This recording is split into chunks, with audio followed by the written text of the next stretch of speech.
आमला नवमी की कथा मैं इस वीडियो के माध्यम से आप लोगों तक पहुंचाना चाहती हूं। उम्मीद करती हूं आप इस कथा को ज़रूर सुनेंगे। इस वीडियो में आमला नवमी की 2 कथाएं हैं, तो हम पहली कथा का श्रवण कर लेते हैं।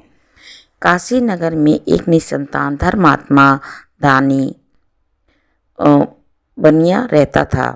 एक दिन उस सेठ की पत्नी से एक पड़ोसिन बोली, यदि तुम किसी पराये लड़के की बलि भैरव के नाम से चढ़ा देती हैं तो तुम्हें पुत्र की प्राप्ति होगी। ये बात जब सेठ को पता चला तो उसने उसे मना कर दिया, परंतु उसकी पत्नी मौके की तलाश में लगी रही। एक दिन एक कन्या उसने कुएं में गिराकर भैरव देव के नाम से बलि दे दी। इस हत्या का परिणाम विपरीत हुआ। लाभ की जगह उसके बदन में कोड़े हो गए। लड़की की प्रेत आत्मा उसे सताने लगी। सेठ के पूछने पर उसकी पत्नी ने सारी बात बता दी। इस पर सेठ ने कहने लगा, गौवध, ब्रह्म हत्या तथा बाल वध करने वाले के लिए इस संसार में कहीं जगह नहीं है। इसलिए तू गंगा तट पर जाकर भगवान का भजन कर तथा गंगा में स्नान कर, तभी तू इस कष्ट से छूट पाएगी। सेठ पत्नी गंगा सहित रहने लगी।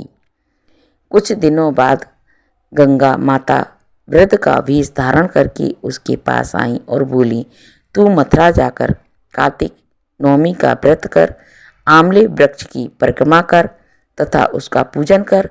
यह व्रत करने से तेरा कोढ़ दूर हो जाएगा।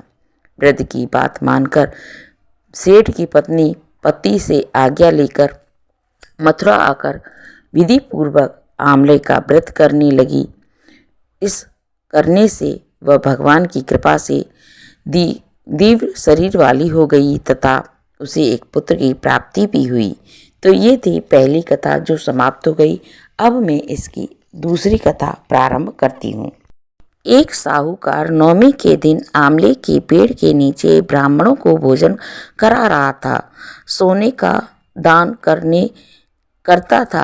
उसके बेटों को यह सब अच्छा नहीं लगता था। घर के कलेश से तंग आकर वह घर छोड़कर दूसरे गांव में चला गया। उसने वहां जीवन यापन के लिए एक दुकान कर ली। उसने दुकान के आगे एक आमले का पेड़ लगाया। उसकी दुकान खूब चलने लगी। वह यह भी आमला नवमी का व्रत करने लगा तथा ब्राह्मणों को भोजन दान का कार्य चालू रखा। बेटों को यह कार्य ठप हो गया।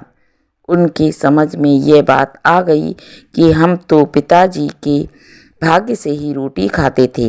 बेटे अपने पिता के पास गए और अपनी गलती स्वीकार कर ली।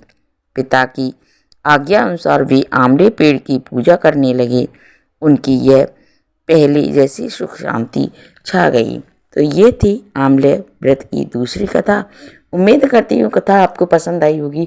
पसंद आई हो तो कमेंट में जय हरि जरूर लिख देना दोस्तों। और ऐसी अगली नई कथा के साथ मैं फिर मिलूँगी। जब तक के लिए जय श्री कृष्णा दोस्तों।